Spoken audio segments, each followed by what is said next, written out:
Halo, selamat sore, pagi, siang, dan malam. Pejuang sembuhan anxiety, GERD, dan psikosomatis. Gimana kabarnya teman-teman hari ini? Saya yakin teman-teman sudah sehat, sudah baik semua. Sudah bisa makan enak, sudah bisa tidur nyenyak, sudah bisa beraktivitas seperti biasa. Berhubung hari ini agak sedikit hujan, dan saya agak sedikit begadang malam-malam gitu ya. Minum teh manis dulu, biar agak segar badannya. Karena kalau minum teh manis ya biasanya segar teman-teman.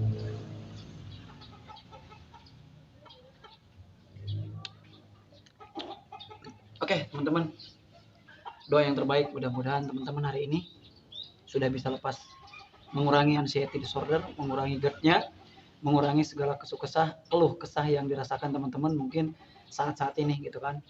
Hari ini saya masih di sekolah teman-teman ya, karena memang ada kegiatan yang harus dilaksanakan oleh saya. Mungkin saya pulang juga nanti agak sore atau agak malam kelihatannya. Nah, mungkin saya agak malam pulangnya gitu. Nah, teman-teman, kali ini saya sedikit ingin membahas, ada yang bertanya sama saya, Kang, dulu proses untuk kesembuhannya itu berapa lama gitu kan. Nah, ini banyak sekali orang yang bertanya seperti itu. Saya punya prinsip teman-teman, mau prosesnya lama, mau prosesnya sebentar, mau prosesnya segimanapun, tujuan dari kita itu adalah sembuh. Jadi ketika teman-teman prosesnya lama, jangan menganggap itu gagal. Kalau misalkan proses teman-teman sembuhnya agak berbeda dengan yang lain, jangan anggap semua itu kesalahan ataupun ketidakcocokan dari obat itu sendiri. Karena saya ngerasa gini teman-teman ya, ketika saya menderita anxiety, wajar kita mengalami hal seperti itu. Saya pun mengalami, jadi waduh kok saya begini gitu kan, setelah 3 tahun sakit, merasa kok saya kurang klop, atau misalkan kok sayanya kurang berhasil dalam menangani diri saya sendiri. Padahal bukan begitu ternyata teman-teman. Jadi kita ikuti prosesnya, ikuti alurnya. Jangan kita menyamakan masalah kesembuhan seseorang dengan diri kita. Gitu. Sembuhnya seseorang, sembuhnya orang lain, sembuhnya diri kita itu pasti berbeda, teman-teman. Ya, ada yang cepat, ada yang lambat, ada yang bertahun-tahun. Bahkan ada teman saya itu yang sampai belasan tahun gitu. Mereka masih berjuang dengan anxiety dan psikosomatisnya. Jadi jangan, aduh kok saya lama banget masih begini-begini. Nah, kalau misalkan teman-teman merasa seperti itu, kalau misalkan teman-teman masih berpikir kok saya lama banget, mungkin teman-teman sudah menunjukkan lelahnya hati teman-teman untuk menyembuhkan anxiety ini ataupun ya mengalahkan anxiety ini. Seharusnya teman-teman tetap semangat, tetap berjuang mengurangi anxiety mana? Di mana? Di mana pada nih? Ayo di jodoh.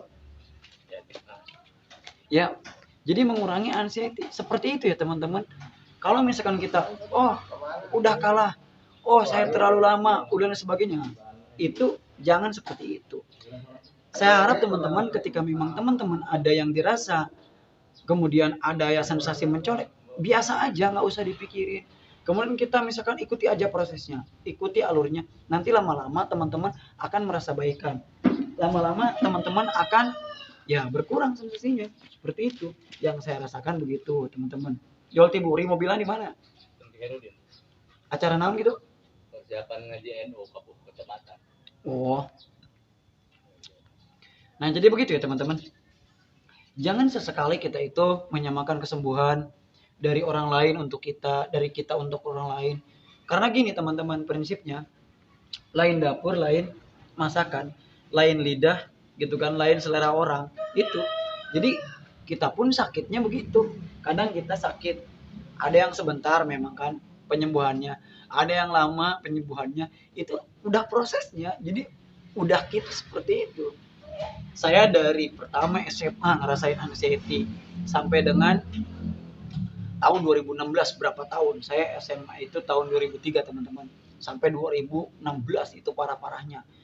Nah bayangin, saya nggak menyangka gitu akan separah itu, sampai akhirnya bangkit di 2019, sembuh tuh, saya sembuh sampai ke 2022 kemarin. Setelah saya kemarin agak sedikit berlebihan makannya, jadi saya tuh makan apa ya, lobster ataupun makan ini, makan apa, makan kayak semacam seafood banyak. Akhirnya saya tumbang lagi, kecemasan agak muncul lagi. Akhirnya ya Tapi nggak selama dulu gitu kan, nggak selama dulu. Akhirnya ya sedikit demi sedikit saya keluar dari ini gitu kan. Jadi saya itu ikuti aja prosesnya teman-teman.